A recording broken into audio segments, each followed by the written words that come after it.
हिवाळी अधिवेशन संपण्याला अगदी 2 दिवस शिल्लक आहेत. परंतु या अधिवेशनाने अनेकांना धास्ती सुद्धा बसवलेली आहे.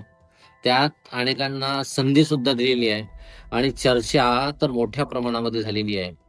कारण उद्धव ठाकरेंना पुन्हा चांगले दिवस येण्याचे संकेत आता सर्वच बाजूने पाहायला मिळत आहेत. खरंच राजकारणात कधी काय होईल काही सांगता येत नाही असं म्हणतात.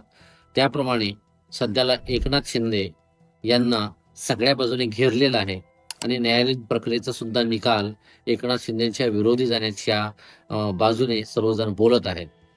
तो जर निकाल एकनाथ शिंदेच्या विरोधी गेला आणि उद्धव ठाकरेंना तो सकारात्मक निकाल मिळाला, तिथे सुद्धा उद्धव ठाकरे यांचा विजय होणार आहे. त्याचबरोबर आजच देवेंद्र फडणवीस यांनी उद्धव ठाकरे यांना ऑफर केलेली आहे की आम्ही तर विरोधी बाकावर बसायला 2029 पर्यंत आम्हाला काही आवश्यकता नाही. तुम्हालाच यायचं असेल तर तुम्ही आमच्यासोबत या.